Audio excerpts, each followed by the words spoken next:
হে hi everyone, আমার আরও একটি ব্লগে তোমাদের সবাইকে ওয়েলকাম। বিয়ের পর এটা আমার তৃতীয়বার জামাই ষষ্ঠী। আর যে শাড়িটা পরে আছি আমি, সেই শাড়িটা দেখো কতটা সুন্দর। আর সেটা আমাকে মা দিয়েছে, আর হাতে যে শাড়িটা আছে সেটাও আমাকে মা দিয়েছে জামাই ষষ্ঠী উপলক্ষে। এবার তাড়াতাড়ি রেডি হয়ে আমাদের বেরোতে হবে, কারণ আমাদের বাড়িটা অনেকটা দূর, এ পাড়া থেকে ও পাড়া। তো আমাদের যেতে সময় লাগে মাত্র 5 থেকে 10 মিনিট। তো যাই হোক, আমি আর সঞ্জয় খুব তাড়াতাড়ি করে রেডি হয়ে নিচ্ছিলাম। আর যেহেতু বাইরে অনেকটা গরম, তো আমি একদম হালকার মধ্যে সেজেছি। আর আমাকে সাজার সময় এতটা ডিস্টার্ব করছিল, কারণ ওকে বললাম পায়জামা পাঞ্জাবি পরতেও পরবে না, বললাম নতুন যেটা মা দিয়েছে সেটা পরো, সেটাও পরবে না। তো যাই হোক, সঞ্জয় এই শার্টটা, আমি এই শাড়িটা পরে এবার রওনা দিলাম বাড়ির দিকে। তার আগে বাজার করতে হবে, জামাই বলে কথা। আমাকে এক জায়গায় দাঁড় করিয়ে ও চলে গেল মাংস কিনতে। এবার মাংস কেনা হয়ে গেলে আমরা সোজা চলে যাব মাছ বাজারে। আর জানো তো, বছরে এই একটাই দিন, জামাই ষষ্ঠীর দিন, আমি সঞ্জয়ের সাথে মাছ বাজারে আসতে পারি। আর আমার খুব ভালো লাগে মাছ বাজারে আসতে। আর শুধু মাছ বাজারে না, আমার বাজার, সবজি বাজার, ফল বাজার সব কিছু করতেই খুব ভালো লাগে। এবার আমাদের সমস্ত বাজার হয়ে গেল আম নিয়ে। এবার আমরা চলে যাব বাড়িতে। আর গিয়ে দেখি মা আমাদের জন্য দাঁড়িয়ে আছে, ওয়েট করছিল কখন মেয়ে জামাই আসবে, কারণ তখন প্রায় বাজে 11:30। আর গিয়ে দেখি আমাদের মিলন মাসি, মানে রান্নার মাসি, রান্না করছে, আর মা ওকে সবজি কেটে দিচ্ছিল। আর মা অনেক জেদ করলো যে আমি একটু ঘুগনি বানিয়েছি, খা।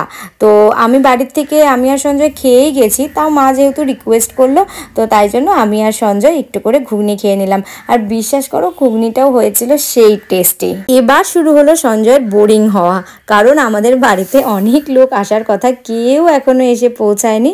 12 থেকে মাসি মেশোর আসার কথা, ও একবার উপরতলা একবার নিচতলা এই করে যাচ্ছিল। তার মধ্যে মাকে জ্বালাচ্ছিল, আমাকে জ্বালাচ্ছিল, আর এদিকে যে পাখিকে আদর করছিল, ওকে জ্বালাচ্ছিল। তো এই গল্প করতে করতেই দেখি বাইরে গাড়ির আওয়াজ। তো আমি দৌড় দিয়ে গেলাম, গিয়ে দেখি দুষ্টু মাম, রিনা, দুষ্টু মেশো সবাই চলে এসছে। আর ওই দিক দিয়ে ভাই রিয়াকে নিয়েও চলে এসছে।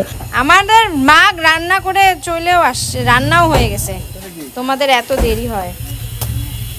ভালো আছো? কি রে রিনা, বের হ তুই। রিয়া দেরি, বাপরে বাপ, ভালো লাগে না। কি বানাইছিস? কই দেখি, দেখা, খুলে দেখা। দেখি দেখি দেখি, আমার বাসনটাও আমার কাছে ছিল, বানাইছি পাকা আমের কাঁচা গোল্লা। এবার রিয়া নিয়ে এসেছিল পাকা আমের কাঁচা গোল্লা বানিয়ে। তো আসার সাথে সাথে ওর সঞ্জয় দা, দুষ্টু মাম সবাই টেস্ট করছিল। আর সত্যি কথা বলতে জানো তো, কাঁচা গোল্লাটা এত টেস্ট হয়েছে যে আমি ভাবতে পারিনি যে রিয়া এত টেস্টি করে বানাতে পারে। তো এবার বসে গেল গল্পের আসর। আমরা অনেকক্ষণ ধরে গল্প করেছি, এর মধ্যে রান্না বান্নাও শেষ, সবাই খেতে বসে গেছে। তো চলো দেখি কি কি আইটেম হয়েছে। হ্যাঁ,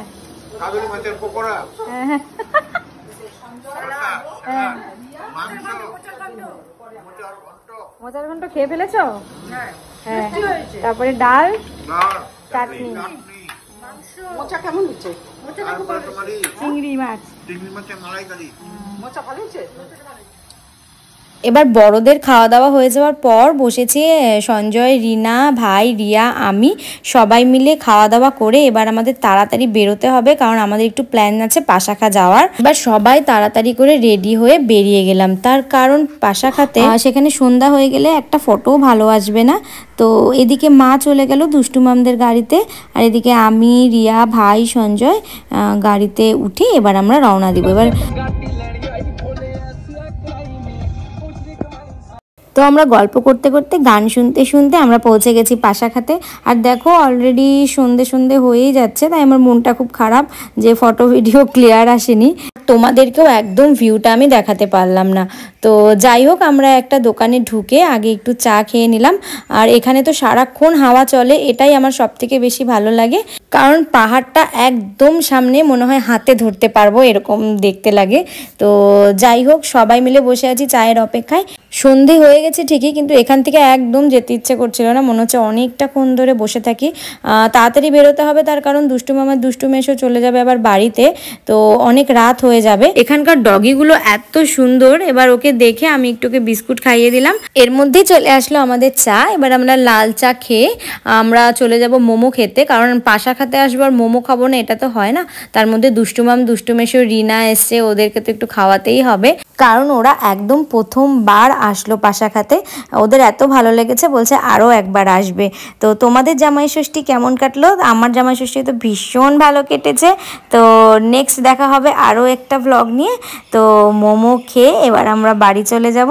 আজকের জন্য এতটুকুই, চলো টাটা।